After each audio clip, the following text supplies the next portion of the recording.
आपनर temperature बा high temperature अधिका समय रोचंती ताहले केतोटिक न्यूरोलॉजिकल कंडीशन होता है एवं केतोटिक मानसिक रोग कंडीशन होता है। तो आपनर टेम्परेचर बढ़ीगले आम ब्रेन स्ट्रोक बा पैरालिसिस भय रहे, आम कॉन्सेंट्रेट ठीक रे करि पारुनु एवं आमर निद डिस्टर्बेंस हुए।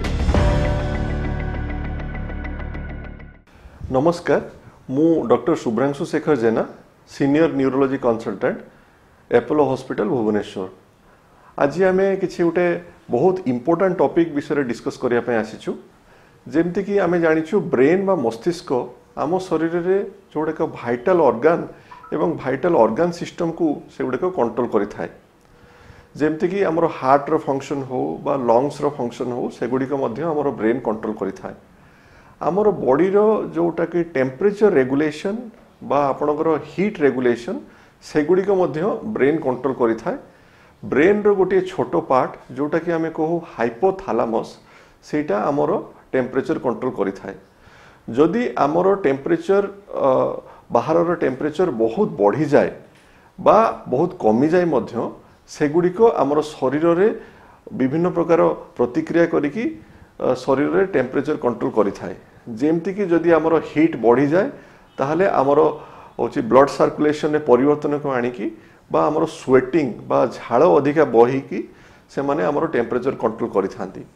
किंतु जदि आमर बहुत अधिका टेम्परेचर हो जाए, जेमती कि वर्तमान कंडीशन रे जेमती कि 40 डिग्री बा 45 डिग्री टेम्परेचर रे गुड़िक बहुत अधिका टेम्परेचर रे ब्रेन बा शरीर मध्य एफेक्ट होता है। तो सेटा केमती एफेक्ट होता है, सेटा मुख्यतः आमर जदि टेम्परेचर बढ़ी जाए ताहले आमर ब्रेन भितरे जो अच्छी ब्लड ब्रेन बैरियर से गुड़िक डिस्फंक्शन हुए एवं ब्रेन रो इडिमा बढ़ी जाए एवं ब्रेन सेल गुड़िक मध्य फुली जाती एवं ब्रेन सेल गुड़िक मध्य नष्ट हो जाती। तो ता फल रे ब्रेन रे रक्त संचालन रे मध्य असुविधा होता है एवं ब्रेन रे हेमोरेजिक स्ट्रोक बा इस्चेमिक स्ट्रोक मध्य देखा देता है।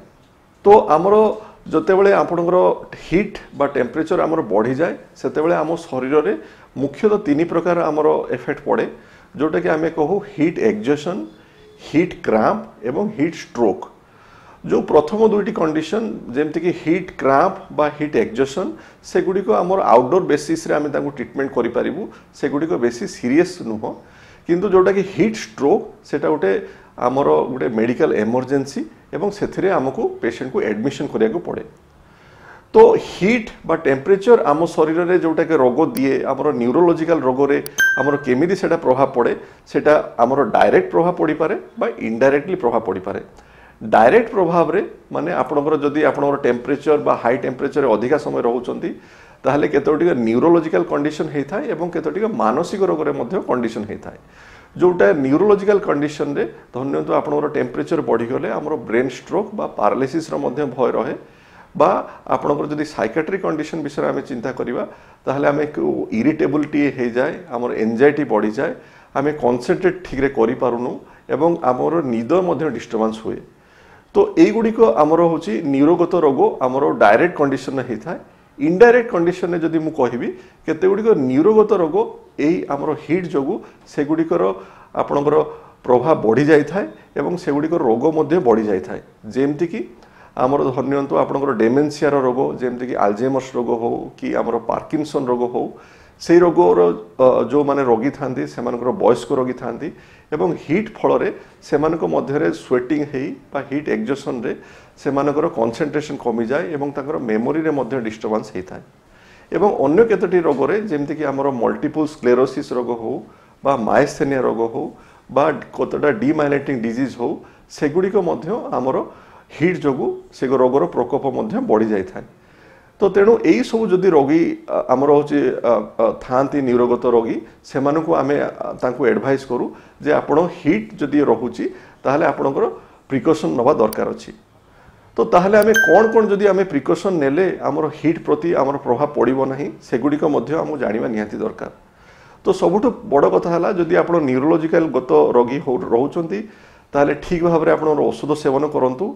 आपणकर देह रे हाइड्रेशन बा जलीय भाग ठीक रखु, जमती कि पानी सफिशिएंटली पियंतु। आप लेंबू पानी हो लुण पानी हो से गुड़िक मध्य पीवा दरकार अच्छी बा अन्य अन्य जमती कि पौड़ पानी हो से गुड़िक मध्य आपको पीवा दरकार अच्छी। आमर बहुत गुटे मिथ अच्छी जोटा कि आम धन्यतु आपणर जो कोल्ड ड्रिंक्स अच्छी कार्बोनेटेड सॉफ्ट ड्रिंक्स अच्छी सेगुड़िक आम पीवाटा आवश्यकता नुह सेगुड़िक आम देहरे डिहाइड्रेशन करदिए एवं ता सहित आपण जदि अल्कोहल नौचंती बा आपणकर स्मोकिंग हैबिट्स अच्छी सेगुड़िक नबाटा ठीक नुह बा चा बा टी बा कॉफी रु मध्य आपणकर दूरे रहा दरकार अच्छी आपणकर फूड रे मध्य किछि किछि परिवर्तन करिया दरकार जेमति कि आपणकर फ्रूट्स हो कि सलाड हो सेगुड़िक आमको बढ़िया दरकार अच्छी जेमति कि तरबूज कि आपणकर कमला लेंबू लेग्यूम्स एगुड़िक खाइबा दरकार अच्छी एवं जदि हाई प्रोटीन डाएट बा किसी फ्राइड टाइप रो जिंस बा बेसी स्पाइसी बा सॉल्ट टाइप रो जिंस सेगुड़िक आप दूरे रहा दरकार हाई प्रोटीन डाएट को आम यूजुअली एवॉइड करने आम कही था तो ता सहित आपणकर जमीक डिहाइड्रेशन न हो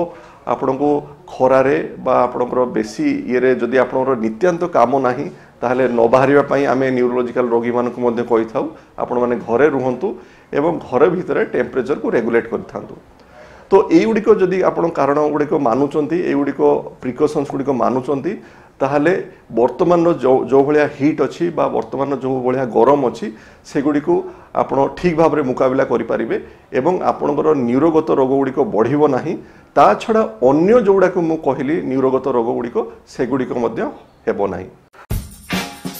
दर्शक बंधु बिना अपॉइंटमेंट रे सबु रोगर सफल उपचार जानिबा पई हेले एबे ही सब्सक्राइब करंतु हमर YouTube channel precaution for health आ बेल आइकन क्लिक कला फल रे आपण हेल्थ रिलेटेड वीडियो सहित रहिबे अपडेट।